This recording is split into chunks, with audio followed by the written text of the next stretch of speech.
Hi children, today we are going to start the next chapter, Physical and Chemical Change. In the previous class, we have learnt about reversible change and irreversible change. But now we are going to study about physical change and chemical change. I have given some of the examples of changes. Cutting of paper, boiling of water and making dough out of flour. Breaking of glass, burning of paper and baking the dough into roti, burning of coal, rusting of iron. These are very common examples of changes. Do these changes all are same? We are going to see that all these changes are same or not. Or we can categorize these changes. Yes, there are two different types of changes that we can find in nature. One is physical change and the other one is chemical change. Cutting of paper. When you are cutting the paper, the properties of the paper are not getting changed.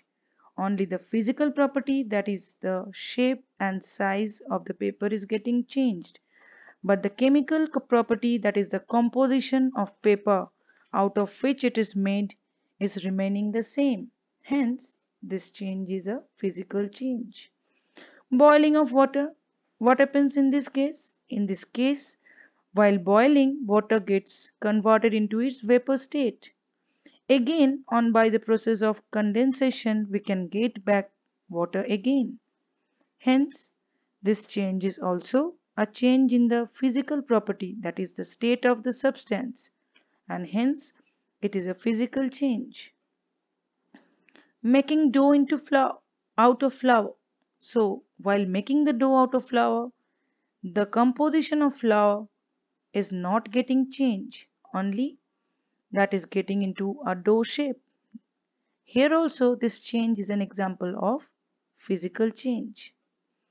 Breaking of glass.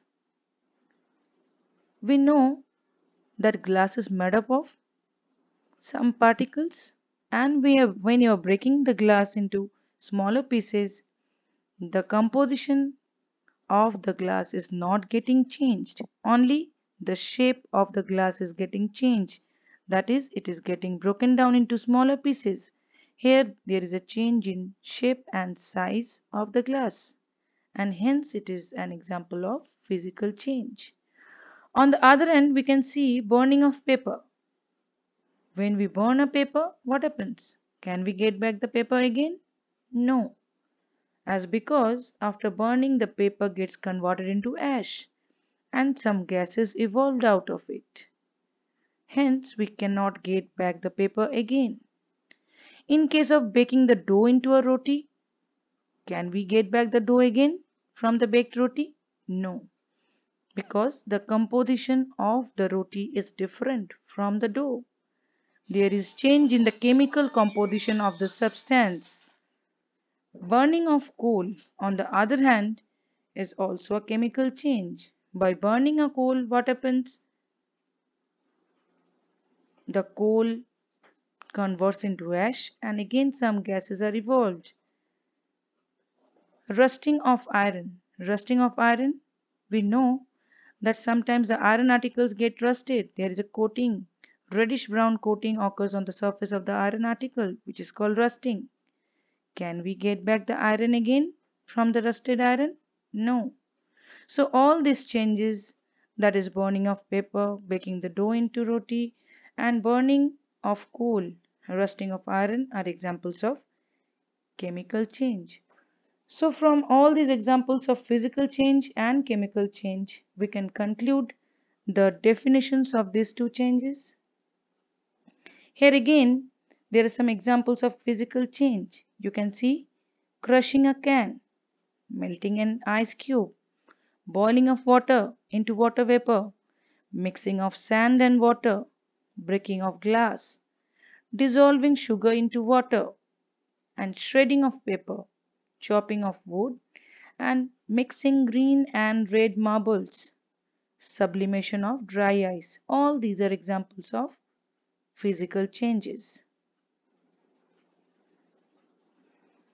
So, physical changes. So, what are physical changes? First of all, we will understood that what are physical properties. Physical properties of a substance are those characteristics of a substance that describe its physical nature. For example, its color, its density, its shape, size, volume, and also state. So, physical change is a change which occurs when there is an alternation in the physical properties of the substance. The physical change does not result in the formation of new substance, but can alter the shape and size of the existing substance. Here you can see some pictures. So how we can detect the physical nature? We can detect it by by hearing, by feeling, by touching, by smelling, and also by measuring.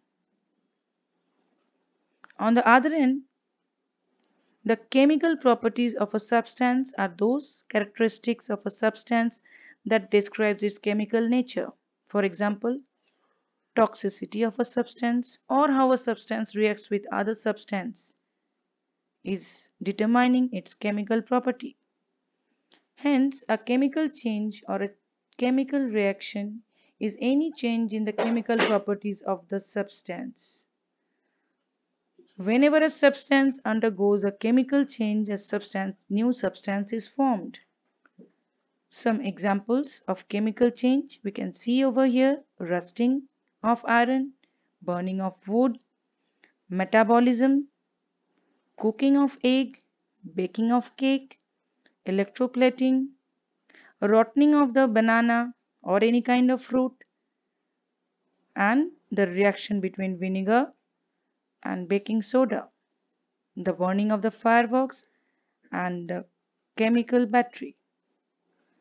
So children, we have learned about changes. What are the different types of changes?